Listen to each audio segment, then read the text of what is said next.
Good morning civil engineers, कैसे हैं आप सभी।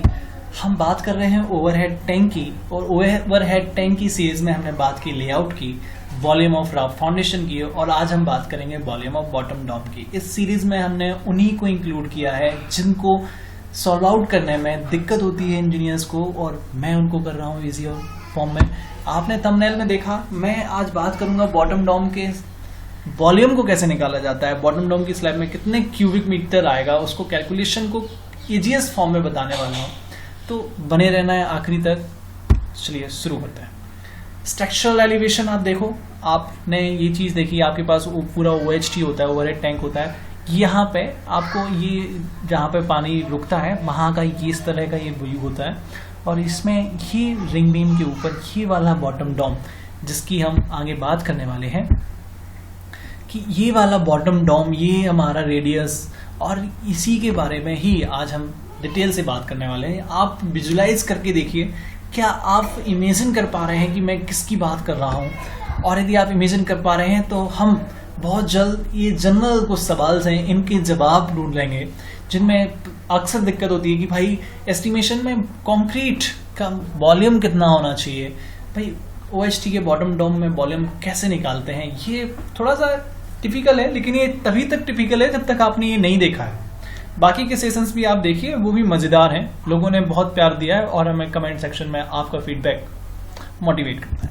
This is subscribe time to all of you, the most recommended video for civil engineers. और आप हमें लिख भी सकते हैं thecivilengineervisit@gmail.com पर, हम रिप्लाई करते हैं आपके सेटिस्फेक्शन तक।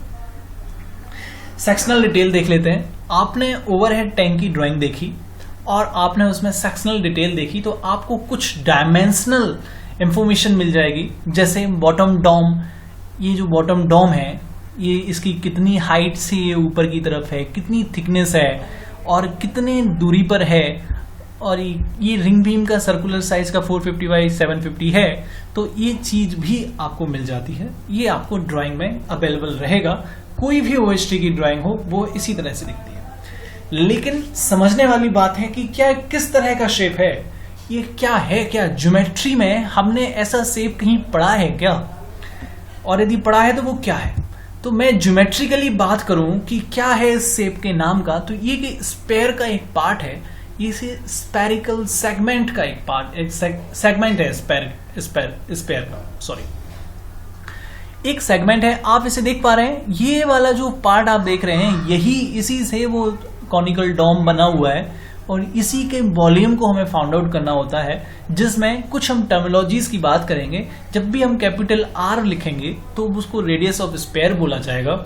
जब भी मैं C आप देखेंगे, आप जब इस स्पेरिकल सेगमेंट में, तो लेंथ ऑफ कॉर्ड होती है, और H की जब भी बात होगी तो वो हाइट होगी जो सेगमेंट की हाइट है, और A की ये जो है वो half of length of chord, half of chord होता है। तो ये चीज है ज्योमेट्री में, इसको समझने के लिए अब मैं bottom dome and spherical segment के नाम से इंट्रोड्यूस करूंगा हमारे सेक्शन को। और आप देख पा रहे हैं, this is the C, this is centre of R, the capital R is the radius of that sphere, okay, और ये वाला H है। और हम कोशिश करेंगे कि पहले बड़े वाला वॉल्यूम निकालें, फिर छोटे वाला वॉल्यूम निकालें, और उसको सेपरेट कर दें तो वो थिकनेस निकल आती है। This is the simplest form. और आप देखेंगे वॉल्यूम का, आपने कई वाले फॉर्म में आपने देखोगे, एक सिंपलेस्ट एक ही फॉर्मूला है, 1/3 pi H square 3R minus H। लेकिन कैपिटल R को कॉर्ड के फॉर्म में जब हम लिखेंगे तो C square plus 4H square by 8H होता है। और जब मैं यहाँ पे इस वाले फॉर्मूले में R की वैल्यू पुट कर दूं तो आपको ये वाला फॉर्मूला आप ड्राइव कर सकते हैं, पाई H C square by 8 plus H square by 6।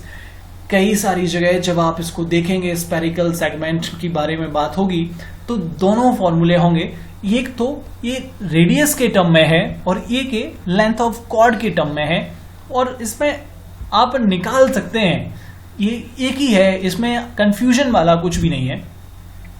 जैसे मैं थोड़ा सा ज्योमेट्री का पार्ट डिस्कस कर लेता हूं, क्योंकि इससे थोड़ा आप अंडरस्टैंडिंग बढ़ती है कि क्या है इसके पीछे का हिसाब। जब आप और जगह देखेंगे तो आपको कंफ्यूजन होगा, क्योंकि यही वाला आप दूसरे फॉर्मूले के बेस में आप देखेंगे तो आप कहेंगे कि यार ये तो वहां ये देखा था, यहाँ ये देखा था। तो ऐसा नहीं होने वाला है, आपका कंफ्यूजन क्लियर होने वाला है। आप बस बने रहिए हमारे साथ। मैं बात कर रहा हूं एक ही फॉर्मूला है वॉल्यूम का 1/3 pi h square 3r minus h। जब यदि r को कॉर्ड के टर्म में वैल्यू रखेंगे तो c स्क्वायर हो जाती है, तो इस तरह का वॉल्यूम निकल जाता है। और यदि कॉर्ड को हाफ ऑफ कॉर्ड के टर्म में यदि लिखेंगे, तो यदि मैं c को 2a लिख दूं तो ये रेडियस निकालने के लिए a square plus h square 2h का फॉर्मूला भी ड्राइव हो जाता है। आप कर सकते हैं, 10 वैल्यू पुटअप करो होगा। और यदि लेंथ ऑफ कॉर्ड निकालने के लिए भी एक फॉर्मूला होता है 2√h 2r minus h। This is just conversation, मतलब यूनिट कन्वर्जन के टर्म में है कि हम अभी इसके टर्म में बोल रहे हैं, हम उसके टर्म में बोल रहे हैं, लेकिन है एक ही चीज, कंफ्यूज नहीं होना है। जहां भी जैसा भी फॉर्मूला आपको दिखता है आप सही पढ़ रहे हैं और यहां से आप कंफर्म कर रहे हैं, क्योंकि आप ट्रस्ट करते हैं मुझ पर। और मेरी जिम्मेदारी बनती है कि मैं आपके सारे डाउट्स को क्लियर करता चलूं विथ प्रूफ के साथ में, ठीक है। ये हमारा द सिविल इंजीनियर विजिट का वादा है आपके साथ। कभी भी हम आपको कंफ्यूज नहीं करेंगे, आप हमेशा हमसे आप उम्मीद रख सकते हैं, हम आपको कभी डिसअपॉइंट नहीं करेंगे। आगे बढ़ते हैं। अब मैं जो सेक्शन डिटेल्स आपको दिखा रहा था, तो ये वो आप उसको एक बार देखिए कि ये चीज आप देख रहे हैं, यहां से आप देख रहे हैं वो हाइट हो गई, यहाँ पे थिकनेस, यहाँ पे वो रेडियस है। कभी कभी वो रेडियस सेक्शन में ही दिख जाती है, तो मैंने ये वाला जो आपको रेडियस था ये ड्राइंग का है और मैंने एक ही शेप में उसे लिख दिया है। तो आप यहां से अब आप देख पा रहे होंगे कि ये वाला 4225 है।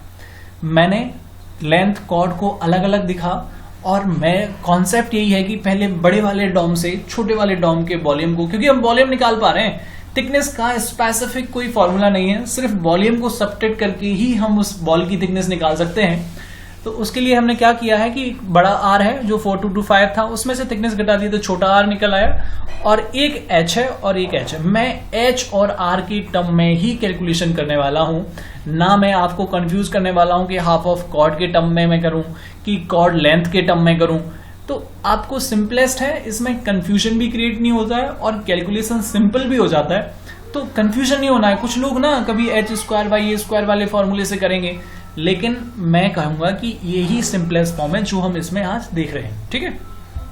सभी चीज एक ही है भाई, हजारों तरीके होते हैं सॉल्व करने के, लेकिन एक ही तरीका होता है जो बेस्ट है, जो आपका टाइम बचाएगा, वो मैं आपको डिस्कस कर रहा हूं, ठीक है। v equal to 1/3 pi h square 3r minus h is one of the simplest formula what is the real, ठीक है। मैं आपको कैलकुलेशन कर रहा हूं, हम क्या करेंगे, v is equal to v1 minus v2 करने वाले हैं। यहां पे v क्या है, volume of bottom dome slab, ठीक है, और v1 is the bigger spherical segment और v2 is the smaller spherical segment.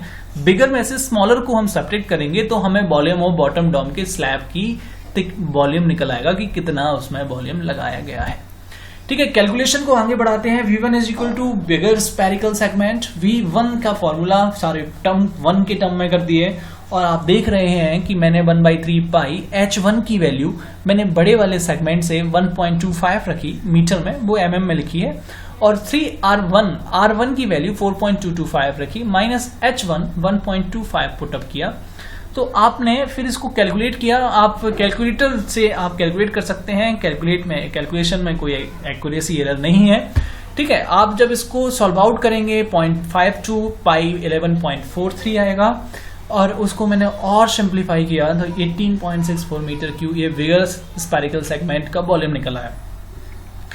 Smaller spherical segment का वॉल्यूम निकालेंगे इसी तरह से, वहां पे आपको 12.82 होगा। यहाँ पे H2 की वैल्यू 1.05 पुटअप की है, और R2 की वैल्यू इसमें से बॉल थिकनेस के को सब्ट्रैक्ट करने के बाद में हमने की है। आपकी जो भी बॉल की थिकनेस हो आप उसे सब्ट्रैक्ट करके करिए, ठीक है, हमने वही किया है, ये अलग से कुछ भी ड्राइव नहीं किया है। 4.225 माइनस 0.2 इज इक्वल टू 4025, ठीक है, और यही हमने h में किया है कि 1.25 माइनस 0.2 इज इक्वल टू 1.05, तो वही चीज आई है। हमने यहाँ से 12.182 निकाला, और अब हम volume of bottom dome slab की निकाल रहे हैं, तो v is equal to v1 minus v2 वाला फॉर्मूला जो हम पहले डिस्कस किए थे। 18.64 माइनस 12.82 को सब्ट्रैक्ट आउट किया तो 15.82 कुछ मिसलेनियस है, तो हम थोड़ा सा बढ़ा के ही लेते हैं, 6 मीटर क्यूब के आसपास का वॉल्यूम आएगा कि आपको स्पेरिकल में लगेगा। आई होप आपने सेशन को एंजॉय किया होगा। कुछ भी कंफ्यूजन हो आप कमेंट बॉक्स में लिखो, हम आपके साथ हमेशा तत्पर हैं। Thank you, tata, bye bye.